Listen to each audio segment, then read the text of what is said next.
ಆಸ್ಪತ್ರೆಯಲ್ಲಿ ಆಕ್ಸಿಜನ್ ಸರಬರಾಜು ಪೈಪ್ನಲ್ಲಿ ಸೋರಿಕೆಯಾಗಿರುವಂಥ ಘಟನೆ ಹಾವೇರಿ ಜಿಲ್ಲೆಯಲ್ಲಿ ನಡೆದಿದೆ. ಹಾವೇರಿ ಜಿಲ್ಲಾಸ್ಪತ್ರೆಯಲ್ಲಿ ನಡೆದಿರುವಂಥ ಘಟನೆ ಇದು.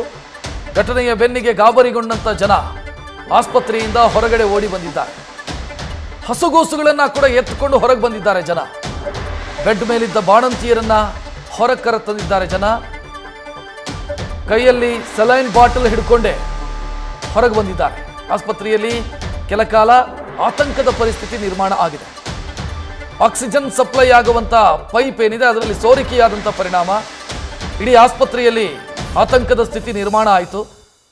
ಆಸ್ಪತ್ರೆಯಲ್ಲಿದ್ದಂಥ ರೋಗಿಗಳು, ರೋಗಿಗಳ ಸಂಬಂಧಿಕರು ಇವರೆಲ್ಲರೂ ಕೂಡ ಹೊರಗೆ ಓಡ್ಕೊಂಡು ಬಂದಿದ್ದಾರೆ. ಅದರ ದೃಶ್ಯವನ್ನು ನೋಡ್ತಾ ಇದ್ದೀರಿ.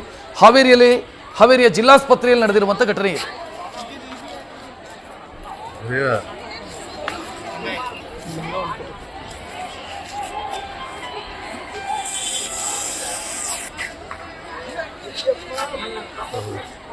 ಪೇಷಂಟ್ಗೆ ಎಲ್ಲ ಓಡಿ ಹೊರಗೆ ಬಂದಾರ ಸರ್. ಪೇಷಂಟ್ ಬಾಣಂತಿಯವರು ಎಲ್ಲರನ್ನು ಕರ್ಕೊಂಡ್ ಬರ್ತಾ ಇದಾರೆ ಸರ್ ಹೊರಗೆ.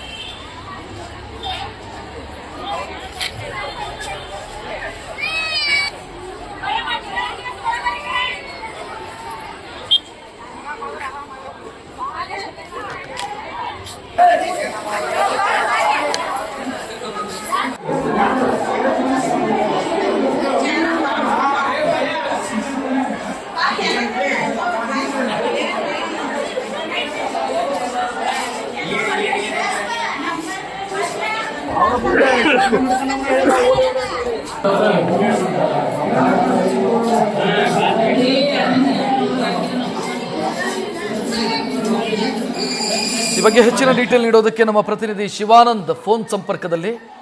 ಶಿವಾನಂದ್, ಆಕ್ಚುಲಿ ಆಗಿದ್ದೇನು, ಯಾಕೆ ಈ ರೀತಿ ಆಗಿರೋದು? ಖಂಡಿತ ರಕ್ಷಕ್, ಏನು ಅಂತಂದ್ರೆ ಬೆಳಂಬ ಅಂದ್ರೆ ಒಂದು 9:30 ಸುಮಾರಿಗೆ ಏನಂದ್ರೆ ಆಸ್ಪತ್ರೆಯ ಮುಂಭಾಗದಲ್ಲಿ ಒಂದು ಪೈಪಿನ ಆಕ್ಸಿಜನ್ ಸಪ್ಲೈ ಆಗ್ತಕ್ಕಂತ ಒಂದು ಪೈಪಿನ ನಟ್ಟು ಸೈಲಿಕೆ ಆಗಿತ್ತು. ಈ ಹಿನ್ನೆಲೆಯಲ್ಲಿ ಒಂಚೂರು ಅಲ್ಲಿ ಆಕ್ಸಿಜನ್ ಲೀಕೇಜ್ ಆಗ್ತಾ ಇತ್ತು ಅಂತೇಳಿ ಒಂದಿಷ್ಟು ಗೋಮಾನಿ ಏನಂತಂದ್ರೆ ಜಿಲ್ಲಾ ಆಸ್ಪತ್ರೆಯ ಆವರಣದಲ್ಲಿ ಹರಡುತ್ತೆ. ಆದ್ರೆ ಮಹಿಳಾ ಮತ್ತು ಮಕ್ಕಳ ಒಂದು ಪಶುಗಳ ಕೂಸುಗಳ ಅಂತ ಏನಂದ್ರೆ ಮಹಿಳಾ ಮತ್ತು ಮಕ್ಕಳ ಆಸ್ಪತ್ರೆ ಏನಿತ್ತು ಆ ಒಂದು ಆಸ್ಪತ್ರೆ ಹಿಂಭಾಗದಲ್ಲಿತ್ತು.